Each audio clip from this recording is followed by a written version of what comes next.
সোনালী ব্যাংকের ধনুষ শাখায় তার অ্যাকাউন্টে চলতি বছরের জানুয়ারি থেকে প্রতি মাসে ঢুকছে পুরো বেতন 40,500 টাকা করে। বেসরকারি শিক্ষা প্রতিষ্ঠান, জনবল কাঠামো ও এমপিও নীতিমালা 2021 অনুযায়ী বরখাস্তের পর মুরাদুজ্জামানের অর্ধেক বেতন পাওয়ার কথা থাকলেও পাশাপাশি তাকে প্রতি মাসে নিয়মিত দেখার অভিযোগ উঠেছে কলেজের অধ্যক্ষের বিরুদ্ধে।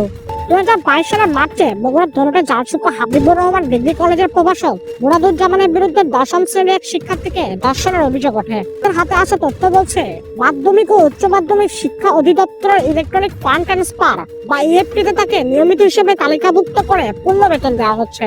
সাসপেন্ড না করে উল্টো আসামির মামলাকে আপস করার জন্য বারবার আমাদের চাপ দিতে থাকে। আর দ্রুত বিচার নিষ্পত্তি করে শাস্তির দাবি ভুক্তভোগী পরিবারের। আমি একটা হেল্প চাই, সবাই আমাকে হেল্প করে, মামলাটা দিয়ে আমার সন্তানের ন্যায় বিচারের জন্য সবাই একটা হেল্প করে। উনি হাফ বেতন পায়, পরবর্তীতে ইএফটির মাধ্যমে যখন বেতন পায় সেটা আমাদের অফিসিয়াল ভাবে কোনো করণীয় ছিল না। তবে তার বেতন পাওয়ার বিষয়টি পুরোপুরি যান্ত্রিক ত্রুটি বলে এড়িয়ে যান কলেজের অধ্যক্ষ। এড়িয়ে অভিযুক্ত শিক্ষক মুরাদুজ্জামানের সঙ্গে যোগাযোগের চেষ্টা করা হলেও তাকে পাওয়া যায়নি। এটা কি মুরাদ ভাইয়ের নাম্বার?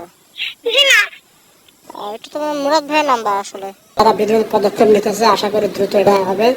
আমি তদন্ত করেছি, আমরা কর্তব্য জানাবো যে দ্রুত তারা এমপিটা কর্তন করে এবং শিক্ষক অবরোধ করে পার পাবে সেটার সুযোগ নেই।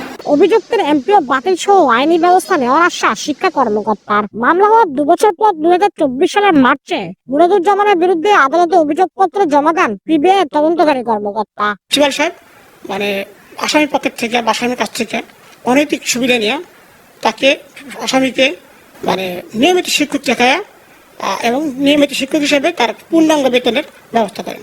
এ ঘটনায় মামলা হলে তিনি গ্রেপ্তার ও কলেজ থেকে সাময়িক বরখাস্ত হন।